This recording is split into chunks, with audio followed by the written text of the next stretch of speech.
You're going to like this. Charles, you're going to like that. David, you're going to like it too, and I hope the kids will like it, and, well, we'll just give it a roll and we'll see how it goes, all right? Well, we're going to talk about story time today. Yeah, and Bob's got a story, and of course, Grandpa got one too. I'll let you go first. You're the old one. All right. Well, these are two stories about frogs. Now, don't tell my story now. You just tell yours, you know. When I was a little kid, this is a true story. I used to like trains. I like trains too. Yep, I like North and Southern too, watching them go by and everything. Anyway, when I was a kid, I had this train, and I had freight cars attached to the train, you know, and I had tracks going around the Christmas tree. Yeah, that sounds cool. Well, I caught this frog, and I used to play with the frog and put the frog inside the freight car.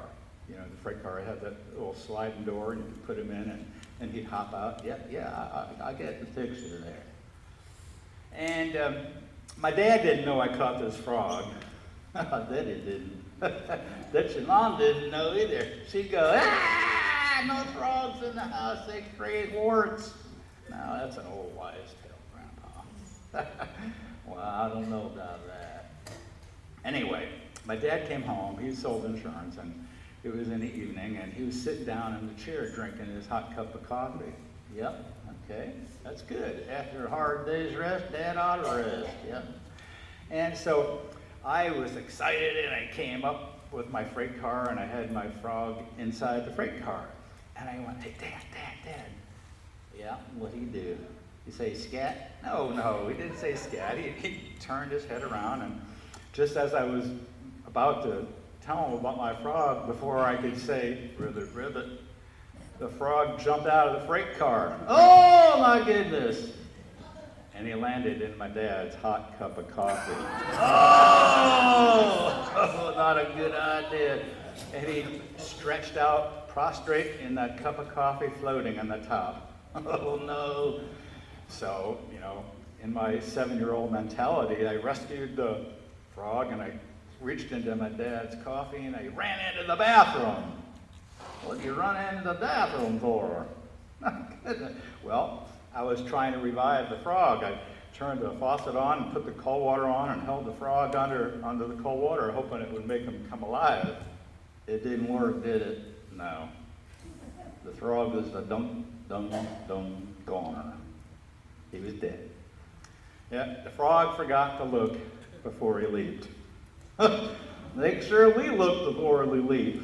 My goodness. That's a good story. I like that. That's a true story. Mm-hmm. It was a true story. Grandpa, I got a question before you tell your story. Go ahead.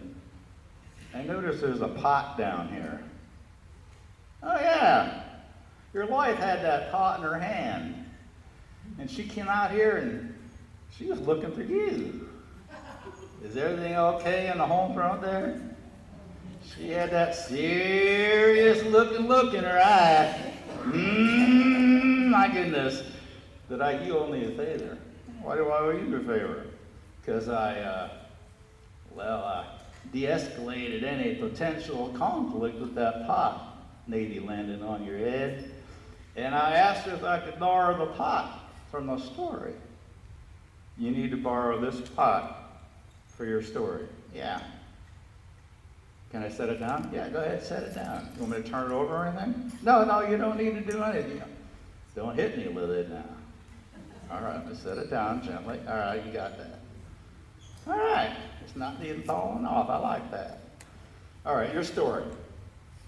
Well, I remember when I was in school way back in the day. And I caught a frog myself and brought it into a biology class because the teacher wanted to do an experiment.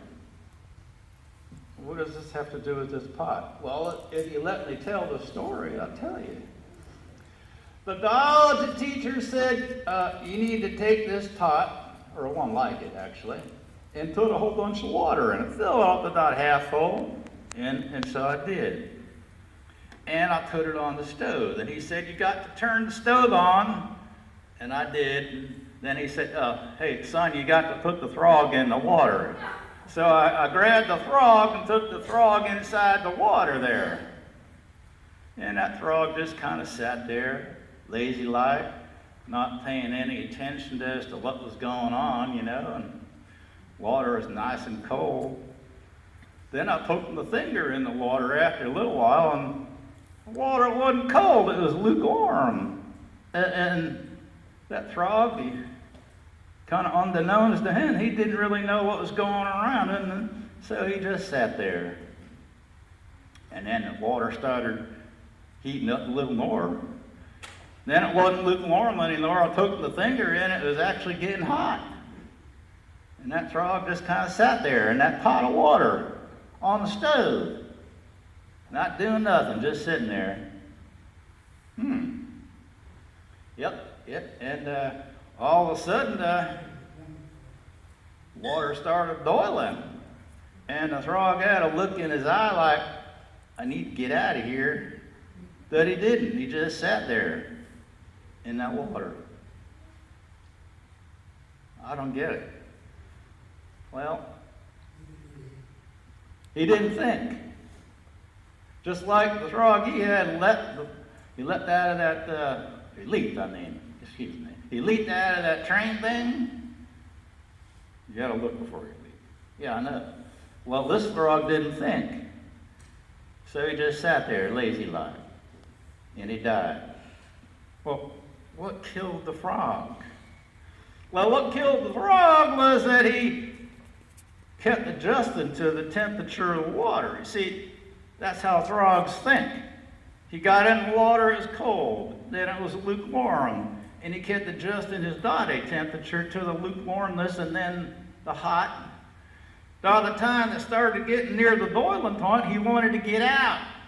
But his body was too tired from adjusting, and he couldn't get out.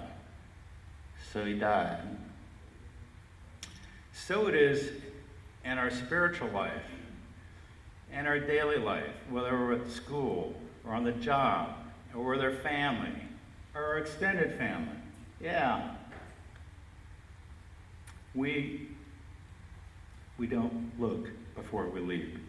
We don't think before we make choices. Nope.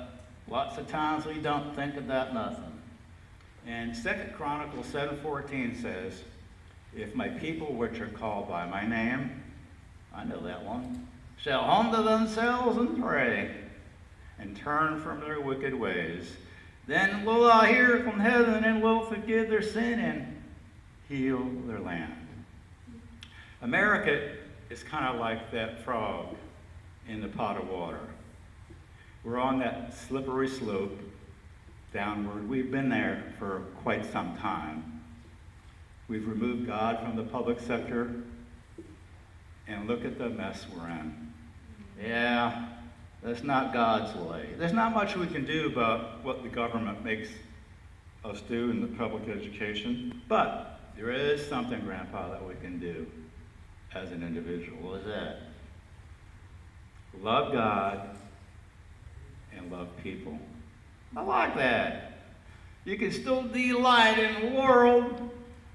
You can still look and you can still think to the glory of God. You got to do that. Don't be like the frog, you know. And don't be like, well, the one I had didn't think. Think before it's too late. The end times are coming, folks. Grandpa, yeah, I know. Do you know where you would be if the Lord came tonight? Well, I got Jesus in my head. I'll follow him. I'm trusting Jesus. I hope so. I hope everybody here is too, because the day is coming. Yep, coming sooner than we may think. Selah. Meditate on this. And don't be like the frog. All right?